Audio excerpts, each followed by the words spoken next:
अस्सलाम वालेकुम नाजरीन, नांदे उर्दू न्यूज में आपका इस्तकबाल है। चलिए जानते हैं आज की खबर। अभी हाल में ही कर्नाटक राज्य का चुनाव आपने देखा है। वहां भाजपा का सरकार हार गया और कांग्रेस का सरकार आ गया। कोई जीता है, कोई हारा है, लेकिन क्या बदलने वाला है? कुछ बदलेगा? कुछ बदलने वाला है? कुछ नहीं बदलने वाला। ये तो कथा 75 साल से चलते ही आ रहा है। कोई पार्टी जीतता है, कोई नेता जीतता है, कोई हारता है, लेकिन ये नहीं हो रहा है जो होना चाहिए।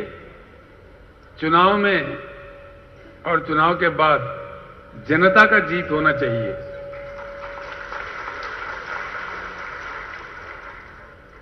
और ये बात मैं निसंकोच कह सकता हूं, भारत राष्ट्र समिति एक ऐसी शक्ति है जो जनता को जिताने के लिए हम शपथ आज ले रहे हैं। जनता की जो अपेक्षा, उनके अनुरूप कार्यक्रम बनाने का पूरे भारत में एक पहला पार्टी है जो भारत राष्ट्र समिति है, जिन्होंने तेलंगाना राज्य में जनता को, किसान को जिता के दिखाया है। खाली बातों में नहीं, अपने काम से, अपने दीक्षा से जिता के दिखाया है। आज किसी को इसमें शक करने की जरूरत नहीं है।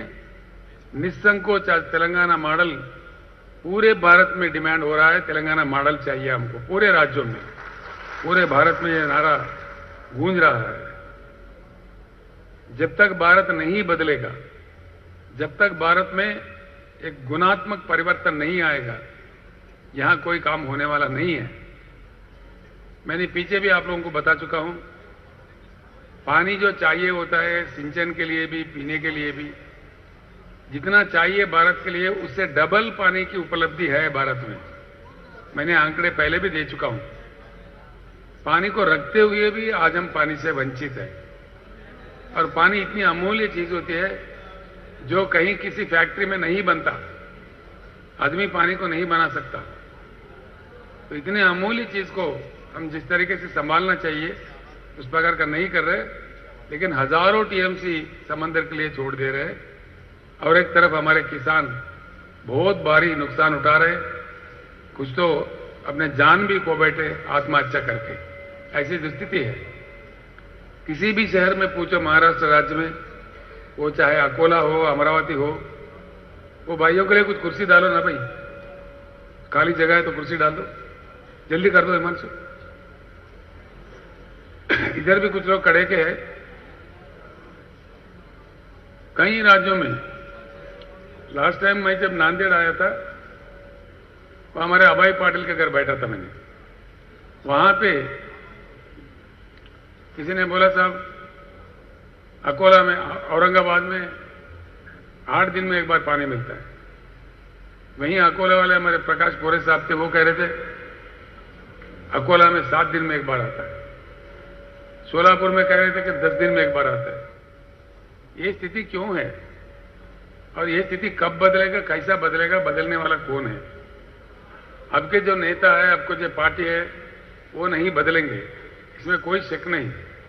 और एक भी पार्टी बदलने का इच्छा शक्ति रखता तो कब का बदला हुआ होता। ऐसा नहीं हो रहा है। इसीलिए ये एक राज्य की कहानी नहीं है, पूरी देश की कहानी है।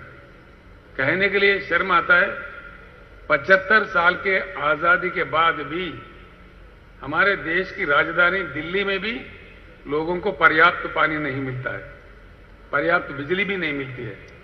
ये कितनी बड़ी शर्म की बात है। इसके बाद भी हमारे नेता नहीं जाग रहे। हमारे किसान तो आत्महत्या कर रहे, बहुत दुखी, बहुत गड़बड़ीला बात है जो हम सह नहीं सकते। हमारे दलित वर्ग के लोग गरीब के गरीब पड़े हुए हैं, सदियों से गरीबी के शिकार है। हमारे आदिवासी वो अपने रोना रो रहे। हमारे पिछड़े वर्ग के भाई वो भी परेशान है। तो किसका उद्धार हुआ इस देश में? इस आजादी का फल किसको मिला, किसका फायदा हुआ? जो स्वाभाविक रूप से जो कुछ डेवलपमेंट दिखता है वो हो ही जाएगा, करने पर भी, नहीं करने पर भी हो जाएगा। जब हम इंसान के रूप में पैदा होते हैं हमको बड़ा होना ही है। साल ब साल हम बड़ा होते स्वाभाविक रूप से बड़ा हो जाएंगे। वो डेवलपमेंट नहीं कहलाता जो स्वाभाविक ढंग से होता है। जहां भी हिम्मत वाला सरकार हो, दिमाग वाला सरकार हो, जनता को सही में कुछ करने वाला सरकार हो, वहां विकास दिख रहा है।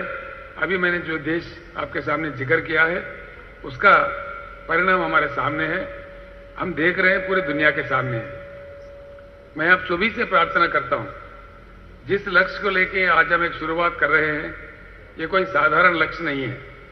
और साधारण एक चुनाव के लिए, किसी को आमदार बनाने के लिए, किसी को खासदार बनाने के लिए, ये कोई चुनाव के लिए बात नहीं है। किसानों ने काफी लड़ चुके हैं, ऐसा नहीं है कि किसानों ने नहीं लड़ा।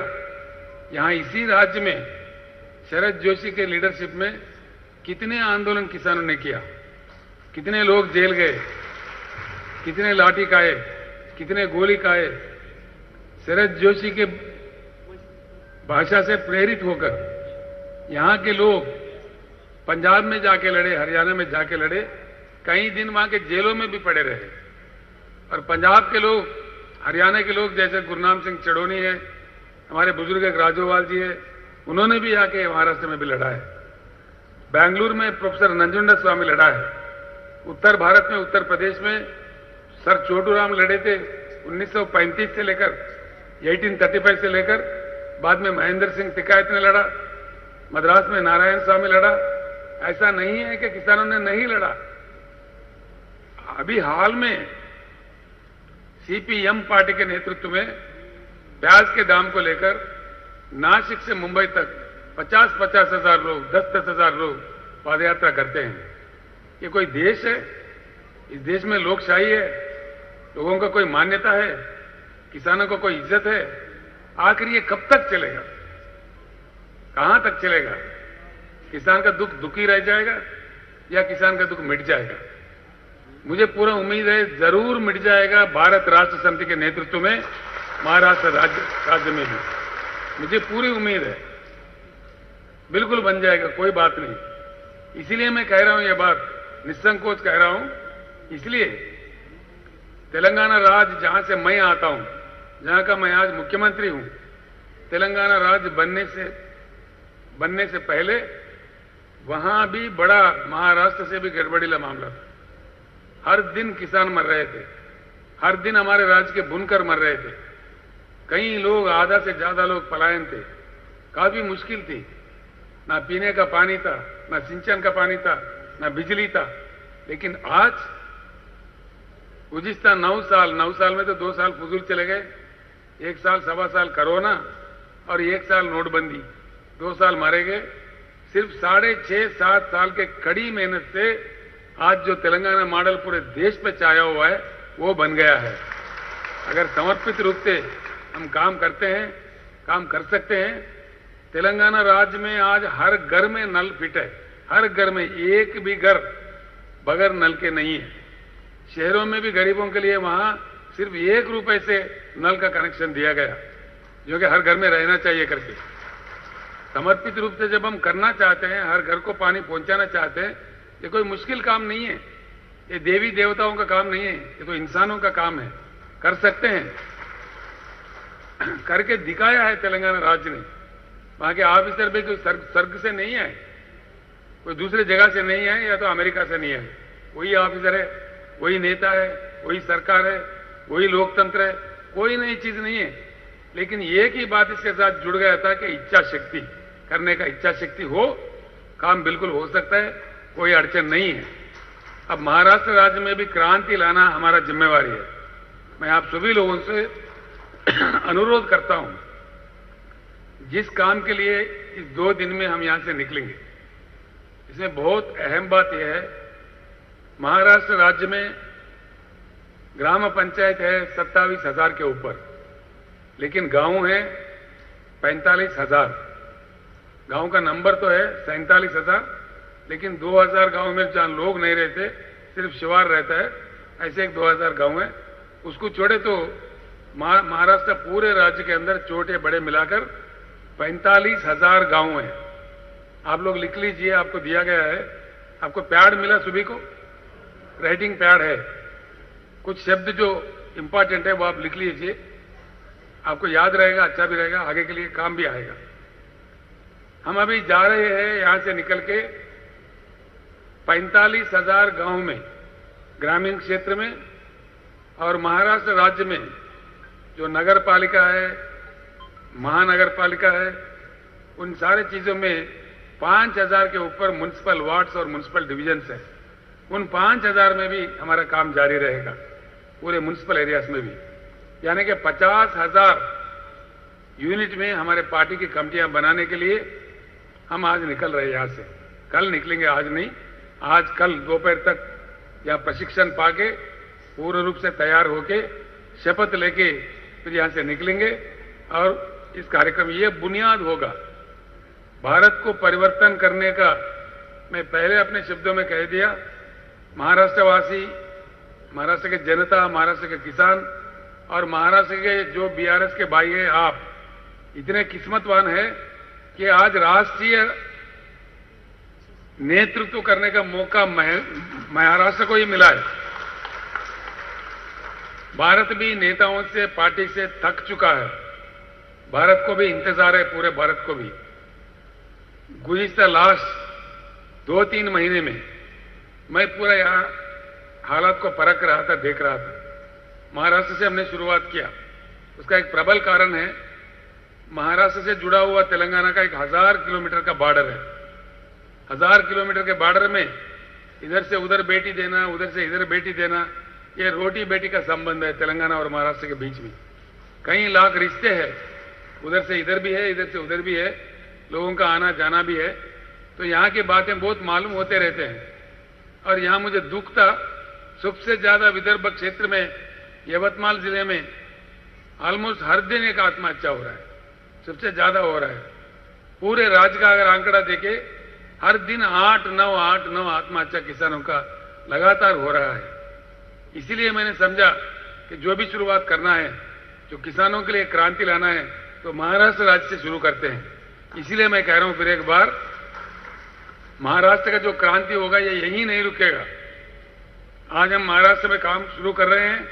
मैं आपसे विनती करूंगा, कल ऐसा दिन आएगा, मैं आपसे रिक्वेस्ट करूंगा कि आपको मध्य प्रदेश में भी काम करना पड़े, गुजरात में भी काम करना पड़े, छत्तीसगढ़ में भी काम करना पड़े, क्योंकि आप एक बार हौसलेमंद हो जाओगे, पूरे बात को समझ जाओगे। आपसे प्रार्थना की जाएगी, भाइयों बहनों जाके थोड़ा 10 दिन के लिए, 8 दिन के लिए महाराष्ट्र, गुजरात वालों को भी सिखाओ, मध्य प्रदेश वालों को सिखाओ, ये भी काम आपको करने का है। इसलिए मैं फिर एक बार कहता हूं, महाराष्ट्र भारत परिवर्तन का जो क्रांति है, भारत को बदलने का जो क्रांति है, ये मौका राष्ट्रीय नेतृत्व करने का महाराष्ट्र राज्य को ही मिला है। फिर एक बार मैं आप सभी लोगों को दिल से, हृदय से मैं बधाई देता हूं। तो हमारा काम है इन 50,000 यूनिट में जाना। कल हम यहां से निकलेंगे, एक दिन का मोहलत बीच में रहेगा, 21 तारीख। पूरा मटेरियल जो पार्टी का पहुंचना है, आपके अपने अपने मतदार क्षेत्र पहुंच गया है या आज रात तक कुछ पहुंच रहा है, वो आपको मालूम भी है, मुझे बार बार कहने की जरूरत नहीं है। ऑलरेडी पहुंच गया है या पहुंच रहा है, तो कल तक तो पूरा पहुंच ही जाएगा। जैसा आप वहां वापस जाओगे, पूरा वो मटेरियल देख लेना। हर दिन हम 22 मई से 22 जून तक 30 दिन कड़ी मेहनत करेंगे। पूरे 30 दिन, हर दिन एक 5 गांव में हम जाएंगे। ज्यादा नहीं जाने का, ज्यादा नहीं घूमने का। एक गांव में हमको 1.5 घंटा 2 घंटा ऐसा लगेगा, जो कि हमको वहां पे कमेटियां बनाने हैं। हर गांव में, ग्रामीण क्षेत्र है तो गांव में, या वो नगर पालिका है तो म्युनिसिपल डिवीजन में, म्युनिसिपल वार्ड में, हर जगह 9 कमेटियां बनाने होंगे। दया करके आप सभी लिख लें, मैं आपसे प्रार्थना करता हूं। पहला वाला होगा party committee, BRS party committee, ये कमेटी बनाने होगी। दूसरा बहुत ही इंपॉर्टेंट कमेटी, किसान कमेटी, BRKS, भारत राष्ट्र किसान समिति। दूसरा कमेटी होगा किसान कमेटी। तीसरा कमेटी होगा युवा कमेटी, यूथ कमेटी। चौथा होगा महिला कमेटी, वुमेन कमेटी।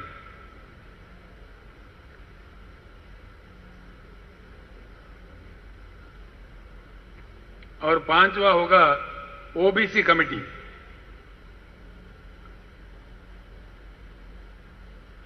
सातवां होगा SC committee, scheduled caste committee.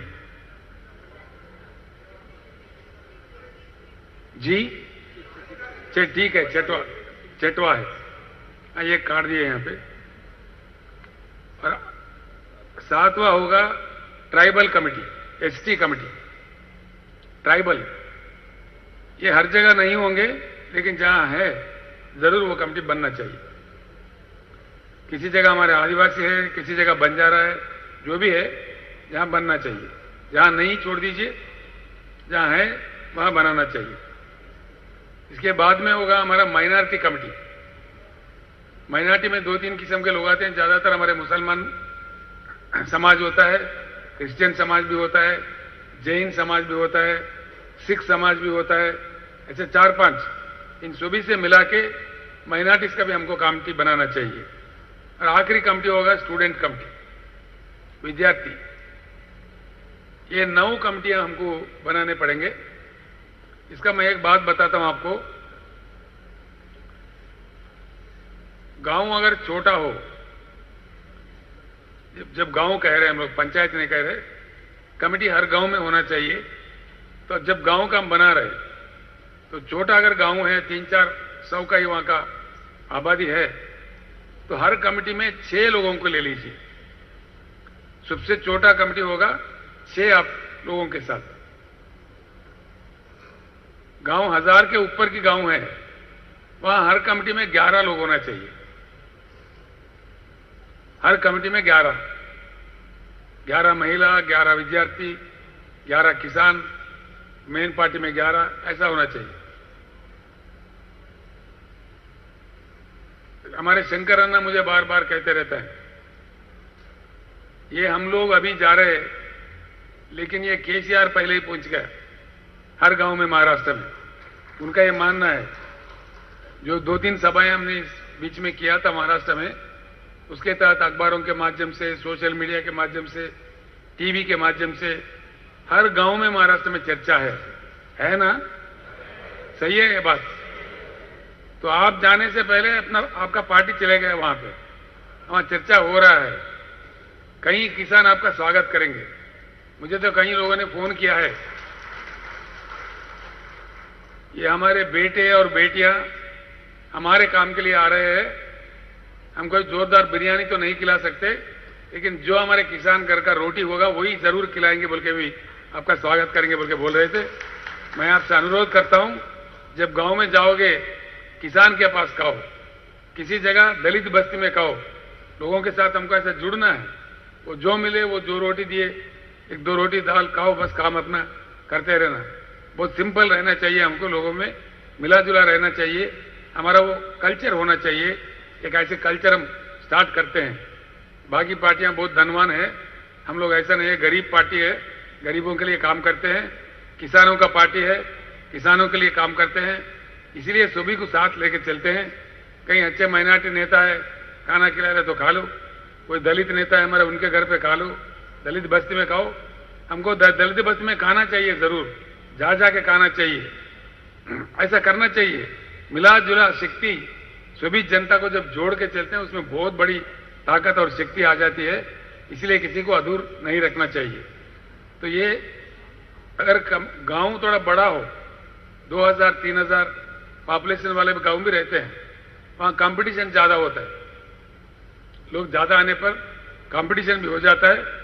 BRS का भी बहुत अट्रैक्शन है, बहुत ज्यादा लोग आएंगे, हम बनेंगे बोल। तो इसमें क्या करना चाहिए, 15 लोगों का कमेटी बनाना चाहिए। कमेटी इतना ही रहना कोई जरूरी नहीं है। आमतौर पर 11 का बनेगा। छोटा गांव है तो 6-6 लोगों से बनेगा। अगर थोड़ा बड़ा है तो 15 का बना सकते। कहीं 5000 के ऊपर पॉपुलेशन है, 5000 के ऊपर, वहां हर कमेटी में 24 आदमी ले सकते हैं।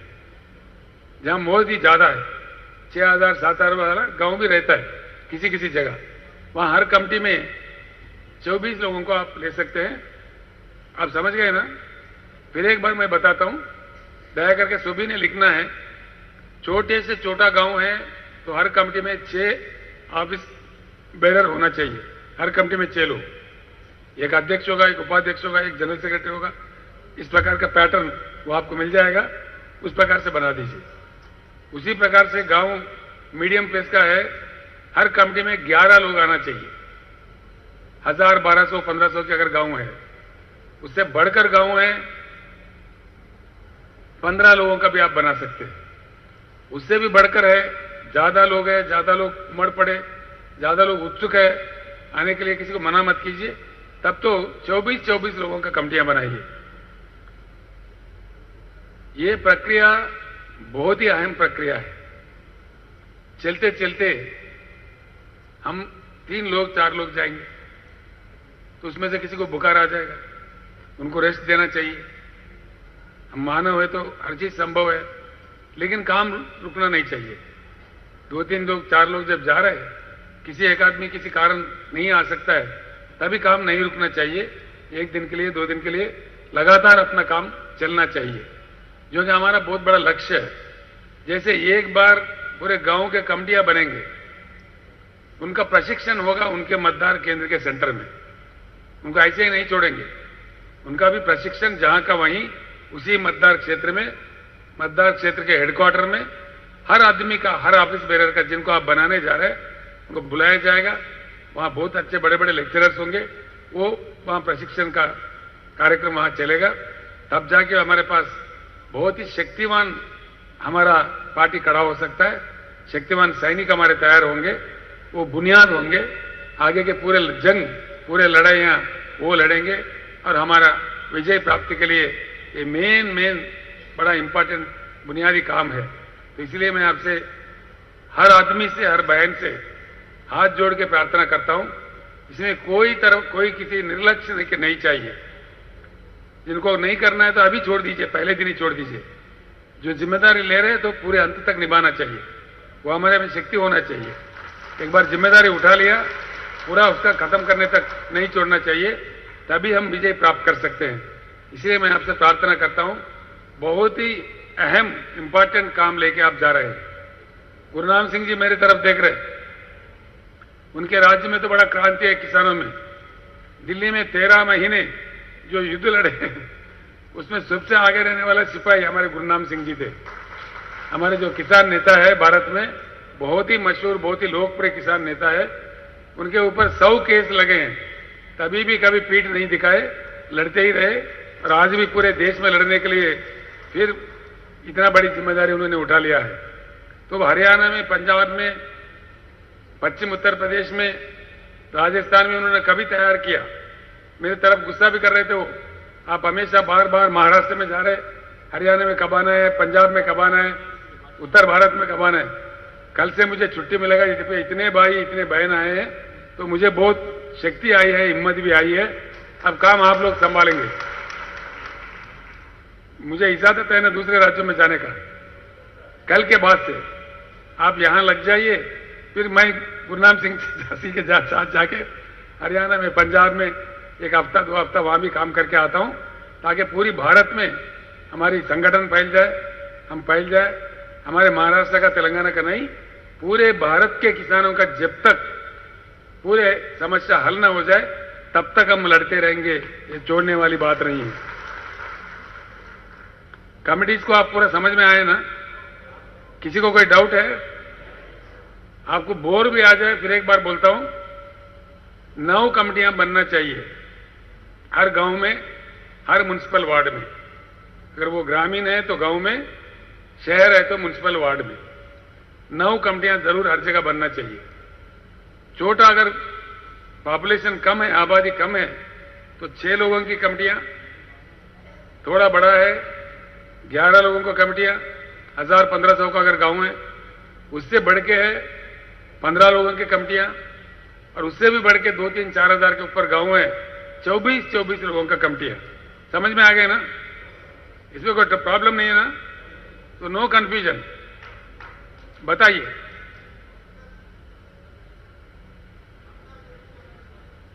कामगार का कमेटी, जहां वो लोग उमड़ पड़े आ जाए, उत्सुक हो, कामगार कमेटी भी बना दीजिए। ना करने की कोई जरूरत नहीं है, जहां लोग आ जाएंगे कामगारों का कमेटी भी बना दीजिए। कामगार हमारे किसान के साथ जुड़े हुए रहते हैं गांव में, उनकी कमेटी अलग से अगर बनाना है तो बना दीजिए, कोई एतराज नहीं है, ठीक है ना।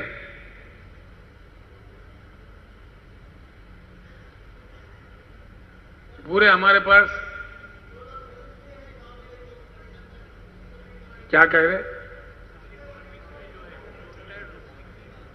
जो रिटायर्ड एम्प्लॉइज है उनको भी आप ले सकते हैं। रिटायर्ड टीचर है, रिटायर्ड डॉक्टर है, उनको पूरा ले लीजिए, वो लोग बड़े जिम्मेदारी से काम करेंगे। और ये लोग कहां से मिलेंगे ऐसा फिक्र करने की जरूरत नहीं है। किसानों का कमेटी बनेगी, किसानों के घर में महिलाएं रहेंगे, उनसे कमेटी बनाइए। किसानों के घर में विद्यार्थी रहेंगे, उनके कमेटी बनाइए बने, ठीक है ना, समझ गए मेरी बात को। हर लोग है हमारे पास, तो उनका बना लीजिए आराम से, इसमें कोई कंफ्यूजन की जरूरत नहीं है। ये काम आसान करने के लिए हर ऑफिस बेरर जो भी इसमें आ रहे हैं, ऑफिस बेरर बन रहे हैं, उनका हमारे पास पूरा लिस्ट होना चाहिए। उसके लिए आपको टैब दिया जाएगा, सैमसंग टैब है ना, वो बताइए टैब का है? कोई एक टैब दे दो, नहीं खोलने का जरूरत नहीं। ये टैब आपको हर मतदार संघ के लिए दिया जा रहा है, हर किसी को दिया जा रहा है। आज मेरा भाषण कंप्लीट होने के बाद हम खाना खा लेंगे, तो इसका भी आपको प्रशिक्षण मिलेगा। इसलिए वहां फोटो खींच सकते हैं, जिनको ऑफिस बेरर बना दिया। अब समझिए, मुझे बना दिया किसी गांव में, तो मेरा फोटो रहना चाहिए जरूर, और मेरे पूरे डिटेल फोन नंबर इसमें फॉर्मेट दिया गया है, इसमें ऑपरेट करके। ये इजी है, जो लोग हम लोग मोबाइल फोन यूज कर रहे हैं हर दिन, इसी मामले में ये भी है कि कोई देख के कोई डरने की जरूरत नहीं है, आराम से इस पे काम कर सकते हैं। ये अब आज आप सीख जाओगे, आज आप कमेटी भी यहाँ बना के दिखाओगे, एक एक कमेटी, हर मतदार संघ वाले एक एक कमेटी बनाओ यहाँ पे, तो ऑटोमेटिक आ जाएगा। कुछ मुश्किल हुआ तो आपके साथ बच्चे रहेंगे, वो उनको अगर साथ लो गाड़ी में तो वो कर देगा काम, कहीं अगर मुश्किल है। आजकल तो ये यूज करने वाले लड़के हमारे पास बहुत है, तो आपके साथ अगर आपको मुश्किल लग रहा है तो काम ना रुक जाए, इसलिए किसी एक लड़का जो अच्छा जानता हो आपके साथ ले लीजिए। समझ गए ना आप लोग? अगर आप अपने आप में कर सकते हो ठीक बात है, जहां नहीं कर सकते हो बताइए।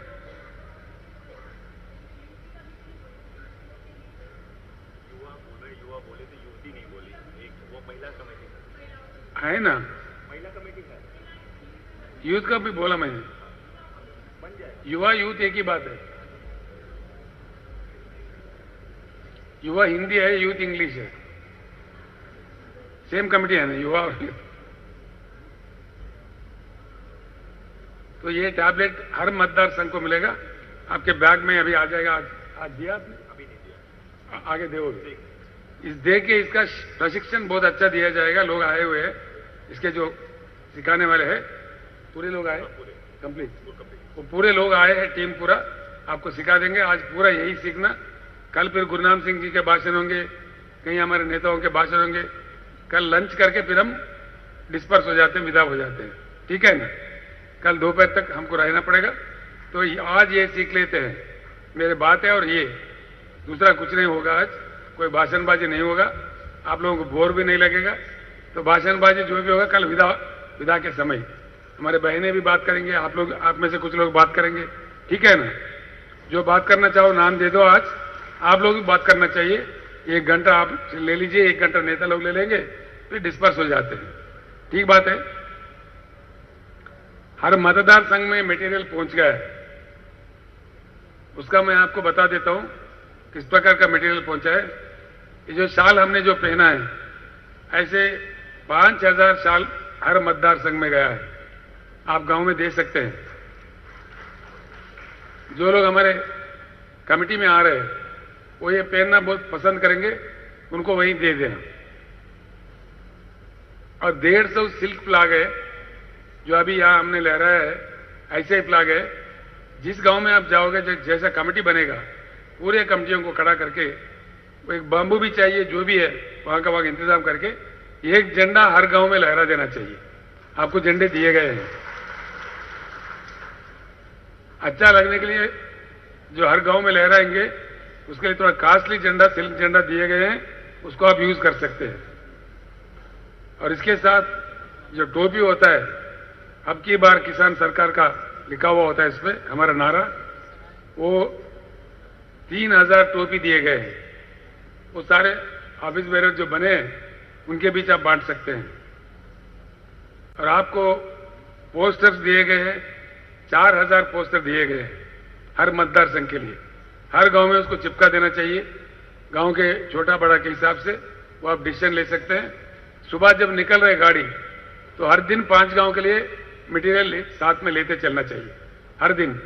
अभी जो मटेरियल आपके पास पहुंचा है उसमें से 5 गांव के लिए हर दिन सुबह लेके गाड़ी में लेके हमारे साथ लेके जाना चाहिए, हर गांव में देना चाहिए। हमारे सोलंकी है, प्रदीप सोलंकी जी आ गए, वो है, कल आपको भाषण भी देना है, आप तैयार हो जाइए।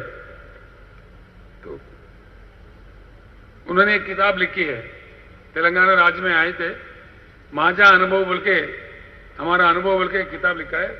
ये किताब बहुत ही सुंदर है, अच्छा है, ये पढ़ने पे लोग काफी परिवर्तित हो रहे हैं।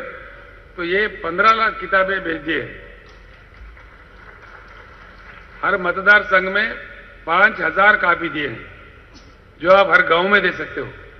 इसको पढ़ने से हमारा फायदा होगा। हर गांव में दे दीजिए, 5000 को आप बांट लीजिए, कितने गांव है उसके हिसाब से। हर दिन सुबह आपके साथ में जितना चाहिए उतना आपके साथ ले जाइए। और ये पर्ची है, पर्ची हर घर में आप दे सकते हैं। पर्ची 25,000 दिए हैं हर मतदार संघ के लिए। हर गांव में आप 50-100 गांव के बड़े छोटे के हिसाब से वो आप खुद निर्णय ले सकते हैं जितने देना चाहिए। ये हर किस्म का मटेरियल सुबह जब निकलते हैं साथ लेके चलना चाहिए। ये पर्ची भी पूरे राज्य के अंदर हर गांव में पहुंचना चाहिए। इसमें सारा अच्छा चीज लिखा हुआ है, क्यों ये क्रांति क्यों चाहते हैं, चीजें क्या है, इसमें बताया गया है। दया करके इसको हर घर में देते जाइए। जितने समय आप वहां रहेंगे उतना समय में कमेटी को दे दीजिए, हम बाद में भी बांटेंगे। वो लोग जब हमारे कमेटी में आ गए हैं, जब आप गए हैं उसी समय बांट सकते, उसी समय बांटिए। समय के हिसाब से आप खुद निर्णय ले, बस इतना करें कि हर घर में वो पहुंच जाए। ये पढ़ने पर लोग हमारे साथ जुड़ जाएंगे, हकीकत उनको समझ में आ जाएगा। स्टिकर जो होते हैं, जो गाड़ियों को ऑटोस को लगाते हैं, वैसे भी हर मतदार संघ के लिए एक 2000 स्टिकर भी दे दिए हैं। वहीं का वहीं हर कॉन्स्टिट्यूंसी में दे सकते हैं आप लोग। ये नगर पालिकाओं में, शहर में बहुत अच्छा काम करेगा। अपने ब्लॉक तहसील जो हेडक्वार्टर होते हैं वहां पे भी अच्छा चलेगा। ऑटो में लगा दीजिए, टैक्सी गाड़ियों में लगा दीजिए, उनको रिक्वेस्ट करके हमारे अपने गाड़ी में लगाइए, बहुत सुंदर दिखेगा। जो हमारे ऑफिस बेरर बनेगा उनके गाड़ी में रखने के लिए उनको दे दीजिए, काफी अच्छा लगेगा, प्रचार ज्यादा हो जाएगा।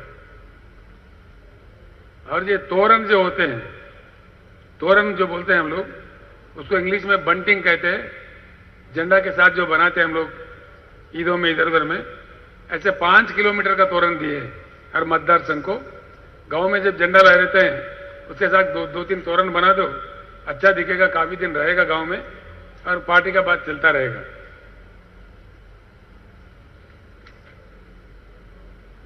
इतना ही है ना। गाना अभी सुनाए थे, गाने सुने थे आप लोग, ठीक ही था, गाने ठीक थे, बहुत अच्छा। और भी दिए हैं, अजीत अंजुम को भी दिए हैं और कई कलाकारों को दिए हैं, वो लोग भी बना रहे। एक बार ये हमारा चले गया, अभी हजारों गाने आ जाएंगे आगे चलते चलते। इस क्रांति दर्शन में हजारों, कई कभी मुझे फोन भी किए हैं, उनको भी हमने आह्वानित किया है। हम लगातार हर महीने एक कैसेट निकालते जाएंगे, जो उसमें कहा गया है, गानों में भी, शब्दों में भी। मैंने भी सुना था उसको, बहुत ही अच्छा आया है, ठीक से आया है ना। वो आपको हर मतदार संघ के लिए 10 दे रहे हैं, 10 पेन ड्राइव दे रहे हैं। जिसमें पूरे गाने बने हुए हैं।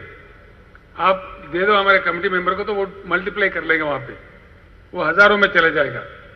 और आज की दुनिया में, आज का जो सोशल मीडिया का जमाना है, यूट्यूब का जमाना है, जब तक ये नहीं छोड़ेंगे तब तक हमारे पास रहेगा।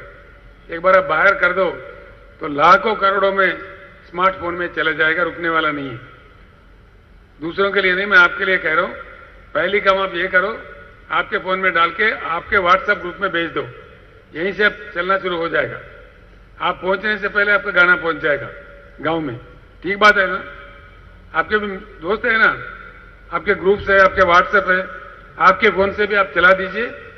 और जो मतदार संघ है, मेरे साथ एक जयंत पाटिल जी आए हैं, जयंत देशमुख कहाँ है? आप आ जाओ इधर।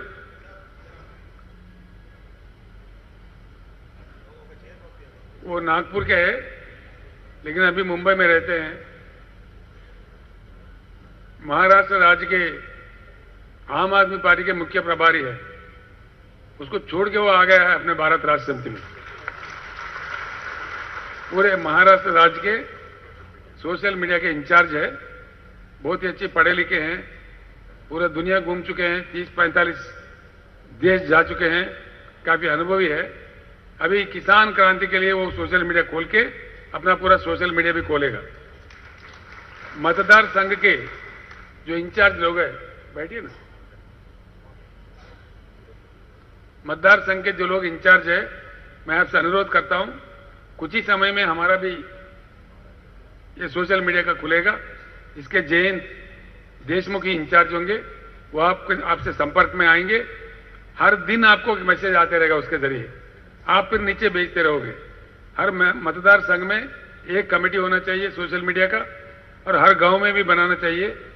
ये एक मैसेज आपको आया दिल्ली से जो जयंत देशमुख भेजेंगे, एकदम करोड़ों फोन में वो चला जाना चाहिए।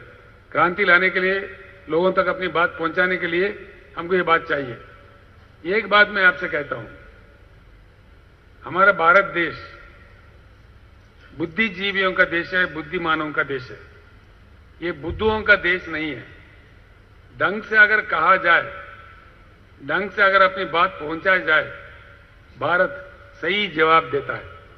भारत, इंडिया रिएक्ट्स, भारत प्रतिक्रिया बताता है। एक ऐसे देश है, ऐसे कई चीज हमने होते हुए देखा है। जयप्रकाश नारायण, लोकनायक जयप्रकाश नारायण इमरजेंसी के खिलाफ जब लड़ रहे थे, एक आवाज जो दिए थे, उस समय के सरकार ने सारे नेताओं को गिरफ्तार किया था, जेलों में रखा था। कई लोग जो जिनको मैं जानता था उस समय, मधु दंडावते जी थे, रामविलास पासवान जी थे, जॉर्ज फर्नांडिस जी थे, ऐसे कई जाने माने नेताओं को उस समय का सरकार 18 महीने तक जेल में रखा था। उन्होंने अपने फार्म जेल से ही भरे थे और 45 दिन के अंदर ऐसी क्रांति आया, पूरे उस समय के सरकार को उखाड़ के बंगाल के खाड़ी में फेंक दिए और जनता सरकार बन गया। ये आप सभी ने देखा है, होते हुए देखा है। और जैसे जनता पार्टी वालों ने गलीज काम किया, 2 साल के अंदर फिर भारत फिर रिएक्ट हुआ, फिर अपना प्रतिक्रिया दिया, फिर इनको निकाल के फेंक दिया, फिर इंदिरा गांधी को लाकर बिठा दिया। यानी कि इससे समझ में आता है, सही काम नहीं करेंगे, जन विरोधी काम करेंगे तो जनता प्रतिक्रिया दे देगी। जो जन विरोधी काम कर रहे हैं उनके बारे में बात हमको जनता तक पहुंचाना चाहिए। अगर ढंग से कहा जाए, बात उन तक पहुंचा दिया जाए, भारत अपना प्रतिक्रिया देगा। ऐसे बुद्धिमानों का हमारा देश है। और महाराष्ट्र राज्य खास तौर पर जो शिवाजी महाराज का जन्मभूमि है, जो क्रांति के प्रतीक है, शिवाजी महाराज, डॉक्टर बाबा साहब अम्बेडकर, ज्योतिबा फूले और कई लोग, हमारे अन्ना भाऊ साठे, कई महान लोग। अन्ना भाऊ साठे के तो लोग रशिया में जो मार्क्सिम गोर्की थे, महाराष्ट्र के गोर्की मानते हैं। उन्होंने इतने कहानियां लिखे हैं, नॉवेल्स लिखे हैं, जो लोगों में आए हैं, बहुत प्रचलित भी हुए हैं। इसीलिए ढंग से बात पहुंचाना है। सोशल मीडिया के जरिए से आप लोग पहुंचाते रहो, और जो मटेरियल आपको दिया जा रहा है इसको कहीं फेंको मत। बहुत ही इंपॉर्टेंट चीज है ये, हमारे को भगवत गीता से भी ज्यादा ये है, इतना पवित्र है। हर घर तक ये पहुंचना चाहिए। कुछ भी प्रयास करके हर घर में ये पहुंच जाएगा, समझो कि आपके बात बन गया, आपके विस्तृति बढ़ जाएगी, आपकी शक्ति बढ़ जाएगी, लोग आपके साथ जुड़ जाएंगे। एक बार ये पदाधिकारी बन जाए, आप जो जिन पदाधिकारियों को बनाने जा रहे हो पदाधिकारी बन जाए, उसका प्रशिक्षण बहुत ही अच्छे ढंग से, बहुत ही अच्छे कहने वालों से दिया जाएगा। और हमारे पार्टी के जो हमारे प्रदीप सोलंकी साहब है, वो खुद में अच्छे प्रवचनकार भी है, कीर्तनकार भी है, और वक्ताओं का पूल बनाने में, वक्ताओं का एक टीम बनाने में बहुत ही शिक्षित नेता है। अब हमने और एक बात भी आपके सामने रखना है, भारत परिवर्तन हमारा जीवित लक्ष्य है। मुझे अच्छा लगे बुरा लगे, मैं एक बात कहता हूं, अभी हमने नागपुर में बीआरएस पार्टी के लिए एक मकान खरीद लिया है। औरंगाबाद में बात हो गई है, वहां भी हम खरीद रहे हैं। हो सकता है 2-3 दिन में रजिस्ट्रेशन हो जाएगा। वो बहुत ही बड़ा है, जितना मराठवाड़ा का दिल बड़ा है वो ऑफिस उतना बड़ा है। वैसे ही पुणे में भी वो देशमुख साहब, हमारे विजय देशमुख साहब और पाटिल साहब जो हमारे एमपी साहब है, वो लोग लगे हुए हैं। पुणे में भी एक परमानेंट ऑफिस होगा और मुंबई में भी बीआरएस का परमानेंट ऑफिस होगा। और सिर्फ ऑफिस नहीं होगा, वहां हम लंगर खोलेंगे। जो भी हमारे नेता कार्यकर्ता रोज आते रहेंगे, रोज 500-600 लोगों के लिए भरपूर खाना भी मिलेगा। वो लगातार चलता रहेगा हर दिन। तो ऐसे हमारा ऑफिस होगा। नागपुर वाले नागपुर में चलाते रहेंगे, पुणे वाले पुणे में चलाते रहेंगे, औरंगाबाद वाले औरंगाबाद में चलाते रहेंगे और मुंबई वाले मुंबई में चलाते रहेंगे। क्यों ये इंतजाम किया जा रहा है?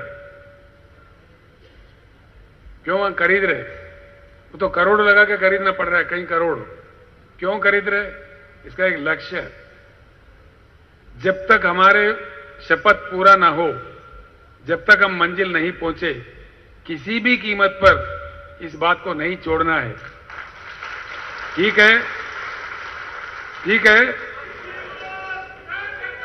वो नारा छोड़ दिया, नारा बहुत सुंदर है। ये लक्ष्य तक पहुंचने तक काम करेंगे, बिल्कुल करेंगे। पूरे हाथ नहीं उठ रहे। इसका भैया, इसका ले लो, टीवी वाले भैया।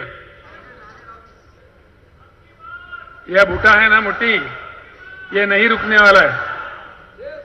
जब तक हम अपना लक्ष्य पहुंचेंगे तब तक ये उतरने वाला नहीं है। तो मैं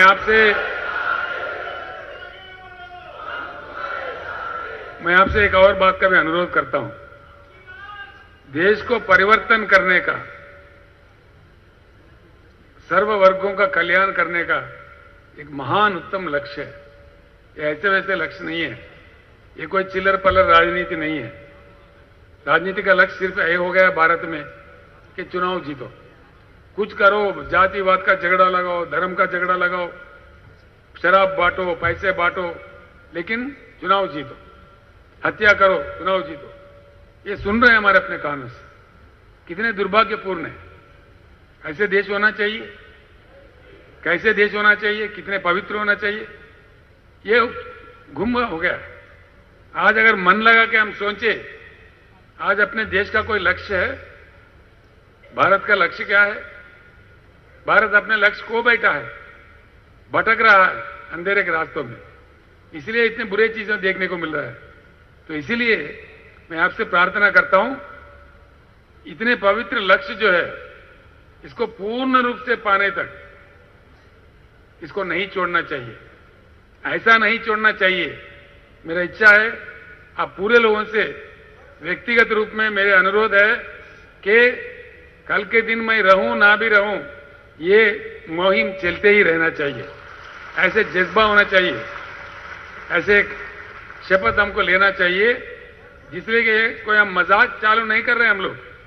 ये कोई मजाक के लिए, किसी को खुजली करने के लिए, किसी छोटा मोटा राजनीति के लिए ये हम चालू नहीं कर रहे।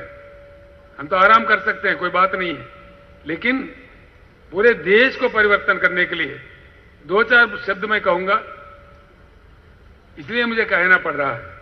आप लोग भी कह सकते हैं, जिनको याद रखना है आप लोग लिख लीजिए। भारत में 2 चीज है, मैं ज्यादा नहीं कहूंगा। आज हम पानी के लिए तरस रहे हैं, परेशान हैं। दूसरा, बिजली के हमको तड़पाया जा रहा है, हम लोगों को बेवकूफ बनाया जा रहा है। इसकी मैं कहानी आपको बताता हूं। भारत में 1,40,000, आप लोग लिख लीजिए, भारत देश में भगवान की, प्रकृति की इतनी कृपा है कि हमारे पास 1,40,000 टीएमसी की बारिश होती है। TMC, TMC. और अगर इसको, ठीक है, टीएमसी लिख लीजिए, बस है। 1,40,000 टीएमसी की बारिश होती है हर साल, कभी ज्यादा भी होता है। जब बारिश होने लगता है उस समय में इसमें आधा बाष्पीकरण हो जाता है। बाष्पीकरण समझते हैं ना, एवापोरेट होता है, आधा हमारे लिए बचता है। यानी कि 70,000 टीएमसी शुद्ध पानी जो इस्तेमाल करने के लायक होते हैं हमारे नदियों में बहते रहता है, भारत के नदियों में। ये आंकड़े मेरे नहीं है, सेंट्रल गवर्नमेंट के, केंद्र सरकार के आंकड़े हैं। सेंट्रल वाटर कमीशन जो होता है ना, CWC कहते हैं, ये आंकड़े उसके हैं। आप लिख लीजिए, सेंट्रल वाटर कमीशन के ये आंकड़े हैं, हमारे कहानी नहीं है, ये बीआरएस पार्टी की स्टोरी नहीं है। 70,000 टीएमसी जब नदियों में बह रहे हैं, पूरे 75 सालों में हमारे महान सरकारें, हमारे महान नेते, महान प्रधानमंत्री, अब तो 15वां चल रहा है, महान मुख्यमंत्री, कई 100 लोग मुख्यमंत्री बने। इतने लोगों की शक्ति, इतने लोगों की बुद्धि भारत को प्राप्त हुआ है अब तक सिर्फ 20,000 टीएमसी। और 50,000, लिख लीजिए आप, सिर्फ 20,000 टीएमसी का उपयोग किया जा रहा है। बाकी 50,000 टीएमसी सीधे बह रहे हैं बंगाल के समंदर में या अरब के समंदर में।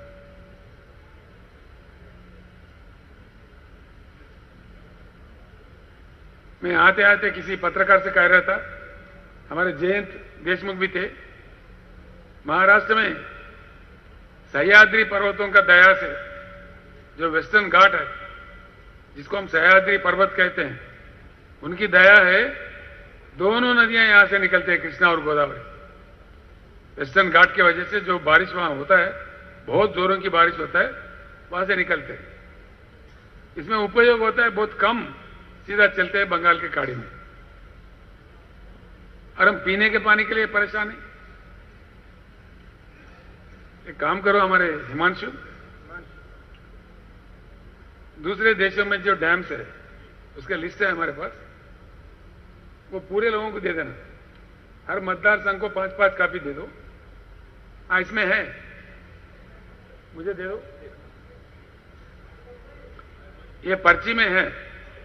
इस पर्ची में पूरा दिया हुआ है। ये कितने नंबर है? 13 देशों की काफी है ऐसे, लेकिन इंपॉर्टेंट 13 डैम्स का दिए हैं। हम महाराष्ट्र वाले पाइटन प्रोजेक्ट को जानते हैं। पाइटन प्रोजेक्ट को जानते हैं ना हम लोग, सभी जानते हैं, जिसको हम नाथ सागर भी कहते हैं, जयकवाड़ी कहते हैं, उनके 2-3 नाम से बुलाते हैं। उसका क्षमता है 100 टीएमसी, सिर्फ 100। ये देखिए, ये पर्ची है, आपके पास होगा, ये आपको दे भी, आपके बैग में भी है, ये आप देख सकते हैं। एक एक रिजर्वायर है। ये कहां पे? जिम्बाब्वे, जो इतना देश है, हमारे सामने कुछ भी नहीं है। ऐसे छोटे देश में 6,500 टीएमसी, यानी कि 65 पाइटन एक जगह है। 500 पाइटन एक जगह, इतना बड़ा डैम बना दिया उन्होंने। क्यों बना दिया? क्या वो बेवकूफ है? ऐसे ही रशिया ने बना दिया, चाइना ने बना दिया, इजिप्ट ने बना दिया नाइल नदी पे, अमेरिका ने बना दिया कोलोराडो नदी पे, कई जगह बना दिया, कई देशों ने बना लिया। क्यों? अभी मैंने कहा था आपसे, पानी को कोई इंसान नहीं बना सकता, कोई फैक्ट्री में नहीं बनता, हम बना ही नहीं सकते। ये भगवान देता है, प्रकृति देता है हमको हर साल। बहुत ही अमूल्य चीज है, बहुत ही इंपॉर्टेंट चीज है, बहुत अच्छे तरीके से इसको संभालना चाहिए।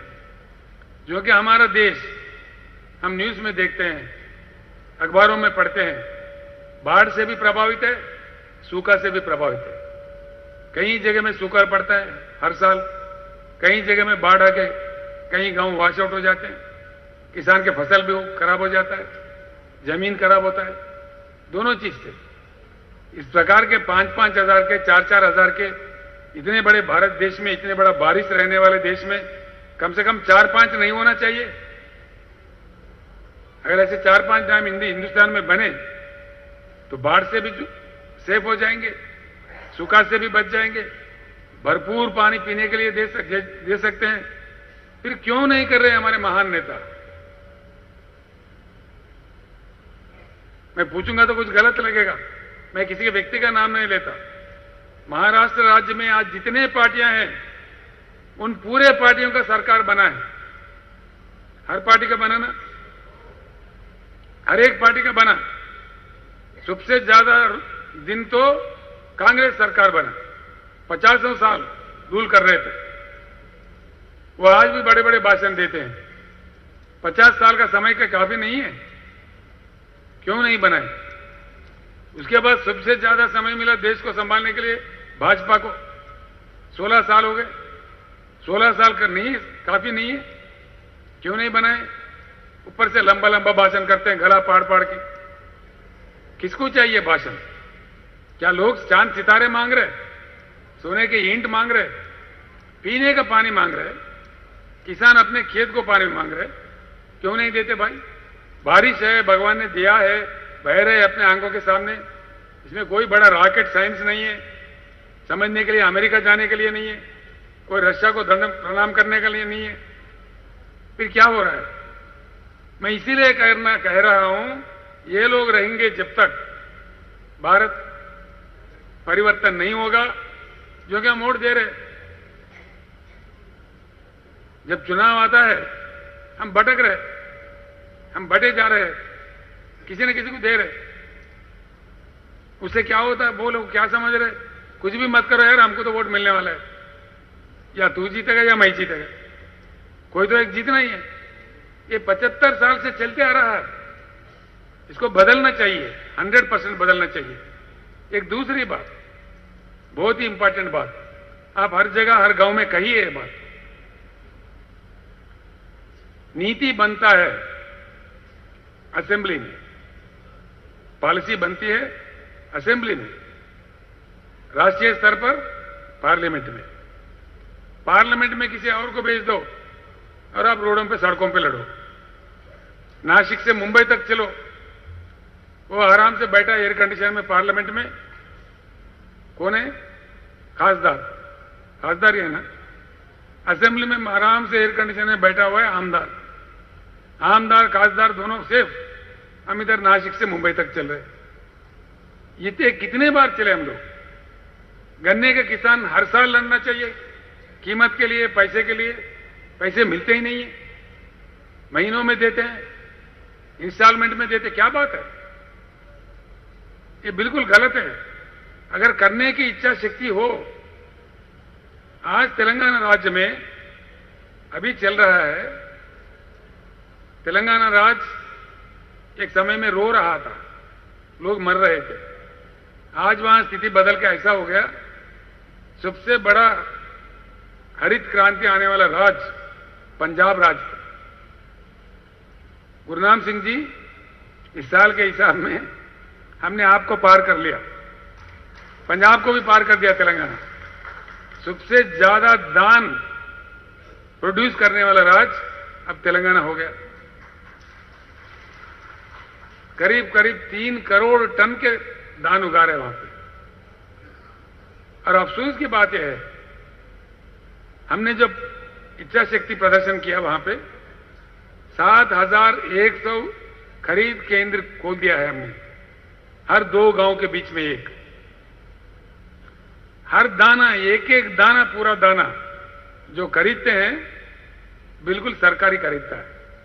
कोई दलाल का शिकार नहीं है किसान वहां पे, 100%। और खरीदने के बाद पैसा 5वां दिन किसान के बैंक अकाउंट में जाता है, इधर उधर नहीं फिरना है। ये कैसा संभव हुआ? मैं एक बात बताता हूं आपको। जो तलाटी है ना, लोगों के किस्मत से खेलते हैं। आपका जमीन मेरे नाम कर दिए, मेरे नाम उनके नाम लिख दिए, अदल बदल कर दिए, बड़ा हंगामा करते हैं, कर रहे हैं ना।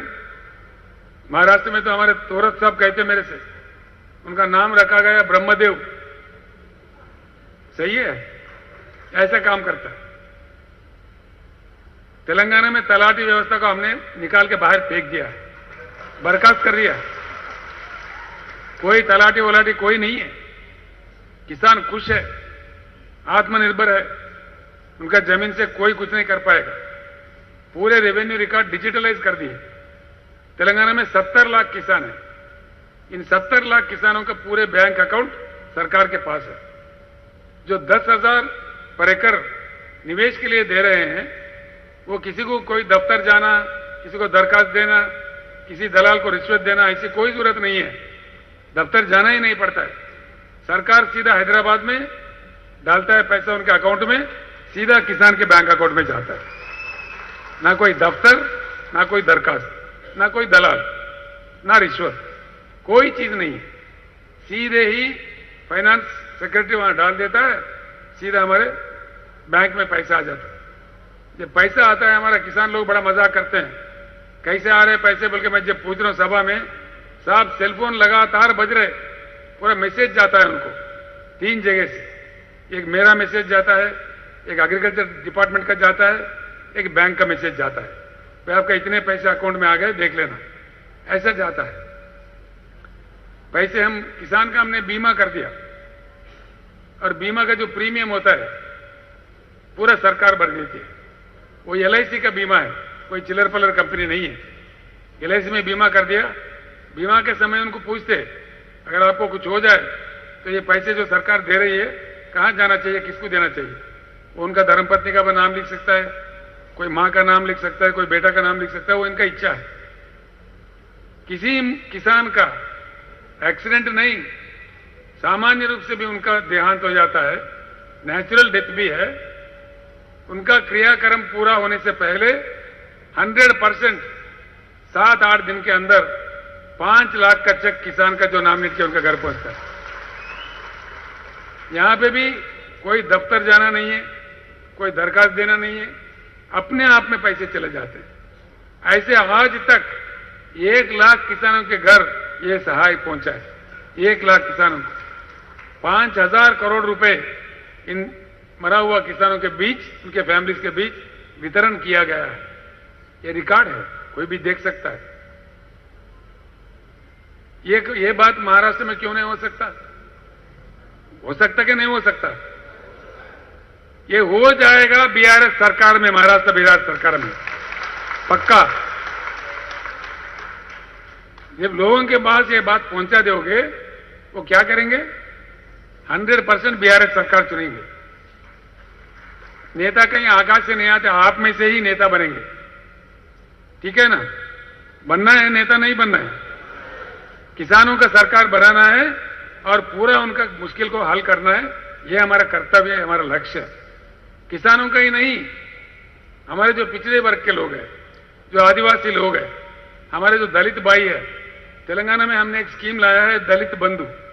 इसका भी आपको दिया है इसमें तफसील। दलित बंधु स्कीम में हर दलित परिवार को 10 लाख रुपए देते हैं। 10 लाख रुपए, 10,000 नहीं, जो कभी वापस करने नहीं होते हैं, कोई बैंक से लिंक नहीं है, और वो जो करना चाहते कर सकते हैं वो पैसे से। अभी 50,000 परिवारों को पहुंचाया है, अभी 1 लाख परिवारों को इस साल पहुंचा रहे हैं, अभी चालू है। तो इसलिए मैं आप सभी लोगों से अनुरोध करता हूं, ये सारी बातें हर गांव में आप बताइए। आपके माइक सेट भी आपके मतदार संघ में पहुंच गया है देशमुख जी, कॉन्स्टिट्यूंसी में पहुंच गया। हर कॉन्स्टिट्यूंसी में माइक सेट भी पहुंच गया, मटेरियल पहुंच गया, तो आपका राह देख रहे हैं, आपका इंतजार कर रहे हैं। जो गाड़ी आप लोगे उसमें माइक सेट फिट करना चाहिए, गाड़ी बिना माइक के नहीं जाना चाहिए, और उसमें एक कैसेट डाल के पूरे गांव में सुनाना चाहिए। जैसे हम किसी गांव में पहुंचे, कैसेट शुरू करना, गाना शुरू करना, गाड़ी को गांव के बीच रखना, हम जिस घर में जाके जाना वहां बैठ के कमेटियां बनाना, लोग गाने भी सुनेंगे, आप कमेटियां बना लेंगे। जैसे आपका प्रक्रिया खत्म हो गया, फिर उस गांव से निकल के दूसरे गांव में जाएंगे। ज्यादा घूमने की जरूरत नहीं है, रोज 5 गांव शांति से अच्छा लोगों से बातचीत करके, उनको पर्ची दे के, सब समझा के, हमारे प्रभारी को बना के, हमारे पदाधिकारी को बना के, उनको भी समझा के, झंडा लहरा के फिर नेक्स्ट गांव में जाना चाहिए। समझ में आ गया ना बात? हर गांव में कमेटी बनाना चाहिए और हर गांव में झंडा लहराना चाहिए जरूर, ताकि आपका वो बन जाए, लगाओ लिंक बन जाए, लोगों को समझ में आए। आपका झंडा देखेंगे तो रोज बीआरएस याद आएगा, बीआरएस का काम याद आएगा, तो लोगों को रिमाइंड करने की जरूरत नहीं होगी। तो इसलिए ऐसे प्रक्रिया कीजिए। कैसे शक्तिमान पार्टी बनता है आप देख लीजिए। 30 दिन का आपका श्रमा, आपका कष्ट ऐसे रंग लाएगी, महाराष्ट्र का राजनीति पूरा बदल जाएगी।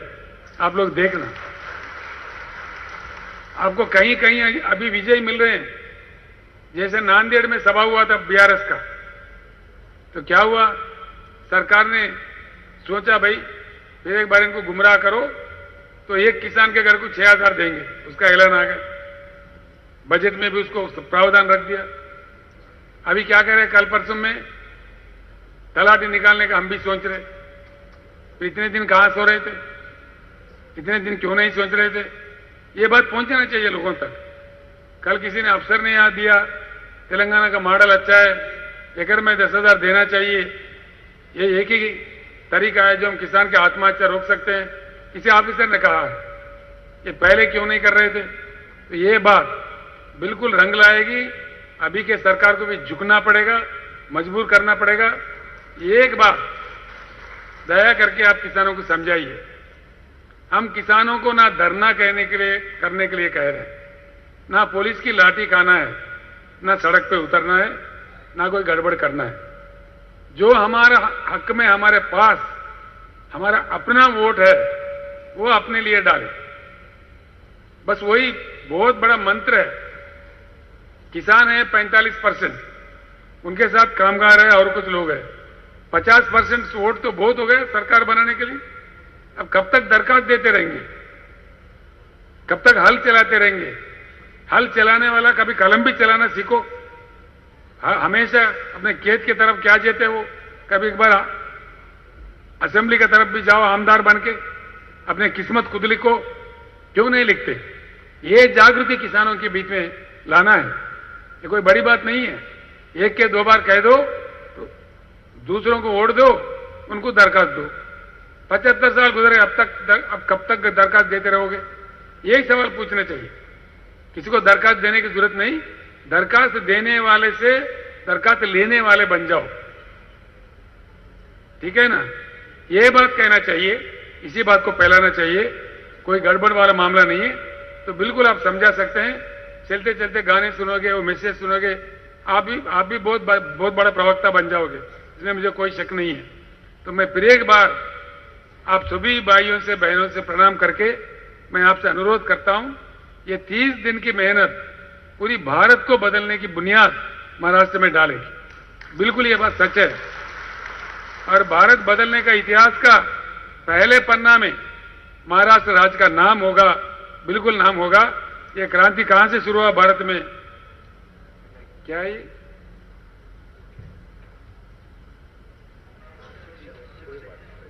क्या है? हाँ ठीक है, वो तो ठीक है। अभी ये स्टेशन के बाद हम खाना खाने जाएंगे, फिर बाद में ये टैप कैसा चलता है उसका प्रशिक्षण दिया जाएगा। काफी टाइम हो गया है, मैं भी भूखा हूं, आप लोग भी भूखे हैं, तो इसलिए मैं समझता हूं आप लोग समझ गए।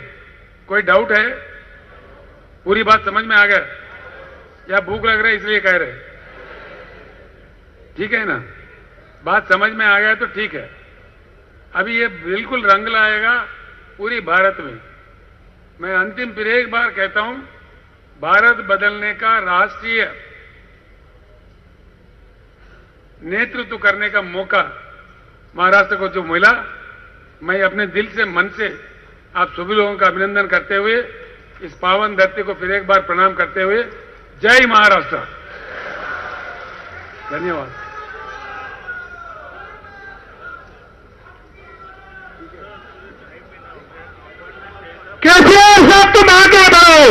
हामिला खवातीन और औरतों के दीगर इमराज, नॉर्मल और ऑपरेशन से बच्चों की पैदाइश, बातपान, बच्चादानी की गांठों और अपेंडिक्स हार्निया का इलाज और ऑपरेशन की सहूलत मौजूद। डॉक्टर खान सारा नुदरत माविन nursing home and fertility centre, Chawalwala complex, SBI bank के ऊपर, देगलूर नाका, नांदेड़।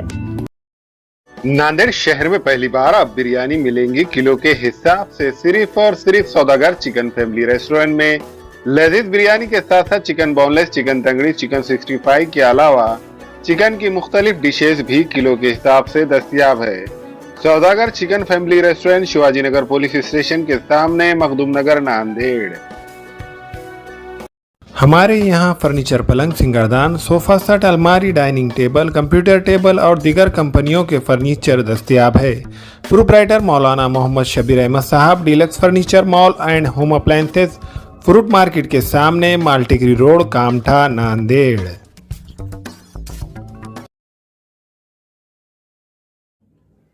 अस्सलाम वालेकुम, मैं अखिल मिर्जा। हमें उम्मीद है कि आपको हमारा चैनल अच्छा लगता होगा। लेटेस्ट न्यूज अपडेट के लिए देखते रहे नांदेड़ उर्दू न्यूज, और न्यूज के पसंद आने पर लाइक, शेयर और सब्सक्राइब करना ना भूलें।